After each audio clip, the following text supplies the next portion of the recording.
You use the word curfew almost without thinking. You say it about teenagers, about military zones, about pandemic lockdowns. But the word is older than the English language as you speak it. It comes from the Norman French couvre-feu, cover fire, and it was not a suggestion. It was an ordinance.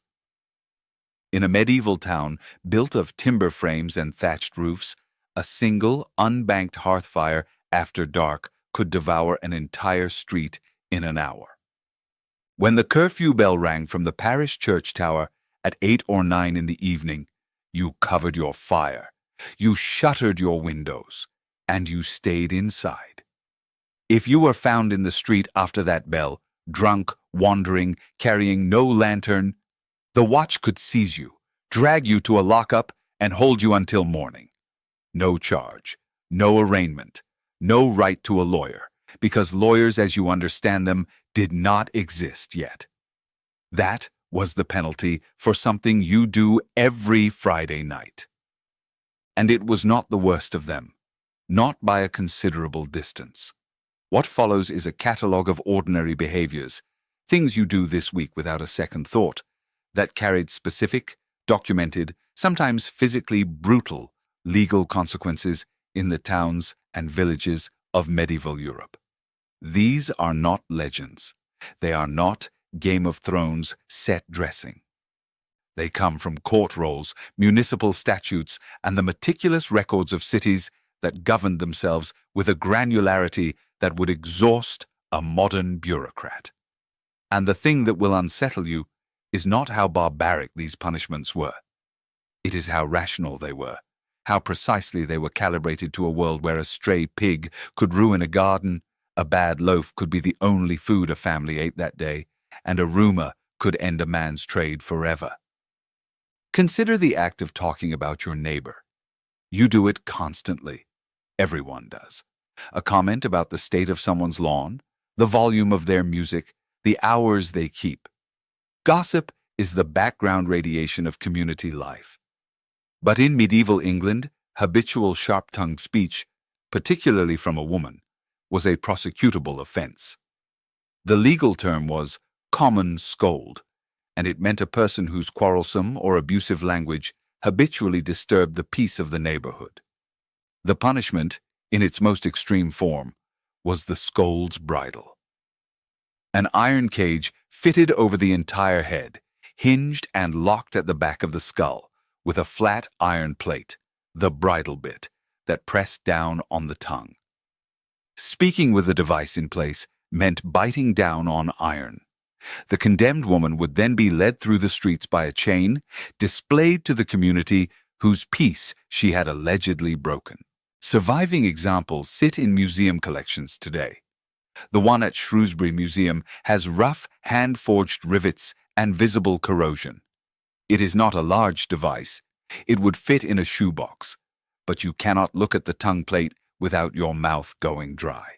The device itself is better documented in the 16th and 17th centuries than in the high medieval period.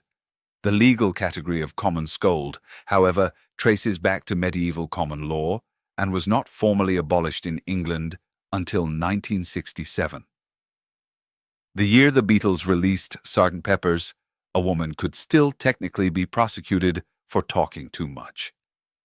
Now, consider something even more mundane. Bread. You buy bread at a store. You check the price, maybe compare brands, put it in your cart. A routine so empty of drama, it barely registers as a decision. But in 1266, under Henry III, the English crown codified the assize of bread and ale, a statute that specified the exact weight a farthing loaf must reach based on the fluctuating market price of wheat. Not a rough guideline.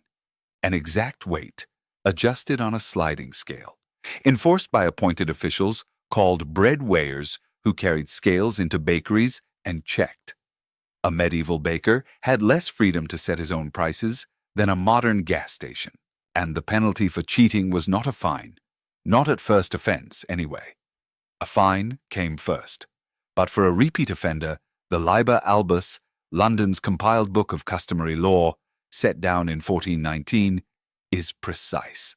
The baker, convicted a third time of selling short-weight bread, shall be drawn upon a hurdle from the Guildhall to his own house, through the great streets where there be most people assembled, and through the great streets which are most dirty, with the faulty loaf hanging from his neck. A hurdle was not a cart. It was a flat wooden frame dragged along the ground. The baker rode it through the mud, through the sewage running in the central street channels, past the faces of every customer he had cheated. And the loaf, the specific loaf, the evidence, hung around his throat for everyone to see. The logic was not cruelty for its own sake.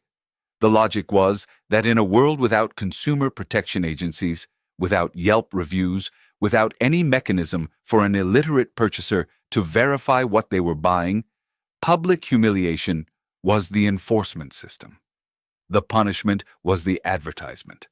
And it worked, because reputation was survival. If you feel that you are beginning to notice a pattern, that medieval law cared intensely about things you consider trivial, you are right. But the reason is not that medieval people were petty tyrants. The reason is that the stakes were different. Take your neighbor's pig. If you own a dog and it gets out of your yard, you might get a polite note from animal control. In medieval London, a pig loose in the street was a genuine hazard. Pigs rooted in the drainage channels that ran down the center of unpaved lanes. They blocked traffic. They knocked over market stalls. In at least one documented case, a pig killed an infant. A 1301 London ordinance imposed fines on any pig owner whose animals strayed into the streets and authorized city officials to slaughter any pig found wandering loose. Manorial court rolls across England document presentments for stray animals with wearying regularity. The medieval equivalent of noise complaints, filed season after season by neighbors who had had enough. For repeat offenders, the stocks. A heavy timber frame, permanently installed on the village green, locking the offender's ankles in place while the entire community walked past. The Statute of Labourers of 1351 required every town and village in England to maintain a set of stocks, not to build them if needed, to maintain them. They were permanent civic furniture, as much a part of the village as the church. Here is something that should reframe your entire picture of medieval justice. The most common punishment for all of these offenses, for the baker, the pig owner, the scold, the night walker, was not the stocks. It was not the pillory. It was not public humiliation of any kind. It was a fine. For every person dragged through the streets or locked in a wooden frame, dozens simply paid money. The medieval justice system ran on amercements, financial penalties assessed by the court, scaled roughly to the offense and the offender's means. The exotic punishments were the exception. They were reserved for repeat offenders, for cases where the public spectacle function was deemed necessary, for moments when the community needed to see consequences. The system was graduated. First offense, you pay. Second offense, you pay more. Third offense, now the village watches. This does not make the system gentle. It makes it procedural. And that distinction matters, because the myth most people carry is that medieval punishment was random savagery imposed by tyrannical lords on helpless peasants. The record shows something more unsettling. It shows a system, rules written down, penalties specified, courts that met on schedule, officials who checked weights and measures, neighbors who filed complaints and showed up to testify.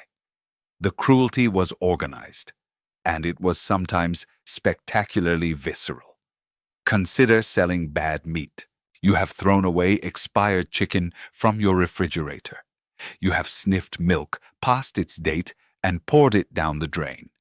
These are private acts with no consequences.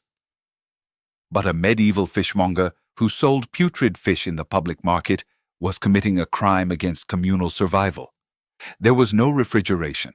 Spoiled food killed, and the punishment for selling it was the pillory. The offender's head and wrists locked through a hinged wooden board on a raised platform in the market square, visible to every shopper, unable to move or turn away.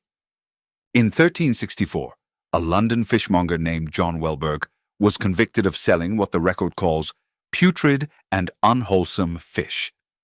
He was locked in the pillory, and the rotten fish, his fish, the evidence, was burned directly beneath his face. The punishment smelled exactly like the crime. The entire market watched and breathed the same air. That was the point. If your attention drifted for a moment there, come back for this. The fish was burned under his face, not beside him, under him. The record specifies it. 14th century London bureaucrats wrote this down because precision was the language of their authority. Now, you cracked open a beer last night. Maybe a craft IPA, maybe something from a can. A private pleasure, unremarkable, unregulated. But in medieval England, ale was not a luxury. It was a staple. Water was unreliable. Ale was what you drank. And the women who brewed it, alewives, who dominated small-scale brewing across England, operated under the same assize that governed bread. The ale had to meet standards of quality and strength. Appointed ale tasters visited brewers and checked their product. And the punishment for selling watered-down or improperly brewed ale was the cucking stool, a rough wooden chair mounted on the end of a long beam, pivoting over a body of water. The offender was strapped in, the beam was levered down, and she, almost always she, was plunged into the pond or river, repeatedly, in front of the community she had served. Judith Bennett's research into medieval brewing records has documented something that should sit with you. The women who produced most of England's daily drink were also the ones subjected to this punishment when the drink was not good enough. The system depended on their labor, and it punished their bodies publicly when that labor fell short. The gendered pattern is not incidental. It is structural. Let me ask you something. What are you wearing right now? If the answer involves anything with a visible brand, anything made of silk or fine wool, anything dyed in a deep color, you are, by the standards of 1363, committing a crime. In that year, under Edward III, Parliament enacted a sumptuary statute of extraordinary specificity. Only the royal family could wear cloth of gold. Knights with income below a certain threshold could not wear velvet. Agricultural laborers, the 90%, could wear nothing except blanket cloth and russet wool at 12 pence the yard. The law specified the fabric. The law specified the dye. The law specified the fur trim.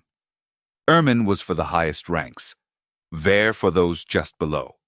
Everyone else wore rabbit or nothing. The penalty was forfeiture of the offending garment. These laws were reissued repeatedly across the 14th and 15th centuries, across England, France, Italy, the German lands. The repetition itself tells you something. Either they were constantly broken, which is likely, or the authorities felt the social order was constantly under threat from people dressing above their station. Probably both. A prosperous merchant's wife wearing fur trim she was not entitled to was not committing a fashion crime. She was challenging the visible hierarchy that organized her world. And here is the quiet one, the one that will stay with you. You have listened at a door. You have read a text over someone's shoulder. You have overheard something you were not supposed to hear. The word for this in English is eavesdropper. You know the word. You have probably never thought about where it comes from. It is a medieval legal term, literal, precise. The eaves of a house, the overhang of the roof, create a dry strip of ground along the exterior wall. If you stood in that strip, pressed against the wall, You were sheltered from rain and close enough to hear conversation inside. The eavesdrop was the physical space. The eavesdropper was the person who stood in it to listen. And it was a presentable offence in English manorial courts. The court rolls of Wakefield, Yorkshire in 1274 record a villager fined for being an auscultatrix, a listener, at a neighbor's house. The fine was small, a few pence, but the principle was absolute. In a medieval village, private conversation had legal and economic weight. What you overheard could be used to bring accusations, to influence land disputes, to destroy someone's reputation in a community small enough that reputation was everything. Listening was not innocent. Listening was power. And power had to be regulated. Tell me this doesn't describe your last hour on social media. Here is what I want you to carry away from all of this. Not that medieval people were cruel, though they were, at times, spectacularly so. Not that the modern world is better, though in most measurable ways involving bodily autonomy and due process, it is. What I want you to carry is this. Every one of these punishments was a solution to a real problem. Bread fraud, food poisoning, fire risk, market manipulation, noise and conflict in communities too small to absorb them without damage. Surveillance in a world where information was power precisely because it was scarce. The system was brutal. But it was not irrational. It was a world governing itself without police, without prisons in the modern sense, without any mechanism of enforcement except the community watching itself. The punishment was public because the public was the only institution that could enforce it. And the next time you use the word curfew without thinking about it, or call someone an eavesdropper without hearing the medieval courtyard in the word, or toss a loaf of bread into your cart without checking its weight to the fraction of an ounce, know that you are living inside the echo of a legal world that took these things with absolute seriousness. A world that wrote them down. That specified the penalties. That named the offenders in ink on vellum and filed the records in archives where they still sit 700 years later, waiting for someone to read them. The records survive. The stocks have rotted. The cucking stools are gone. The bridles sit in glass cases now, behind museum labels that say, circa 16th century, in careful neutral fonts. But the words remain in your mouth. Curfew, eavesdropper, pillory, stocks. You speak medieval law every day. You just never knew you were confessing. If this changed how you hear an ordinary English word, tell me which one in the comments.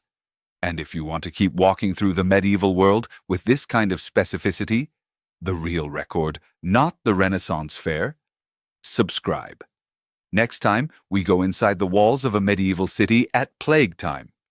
The records are very, very detailed, and they are not what you expect.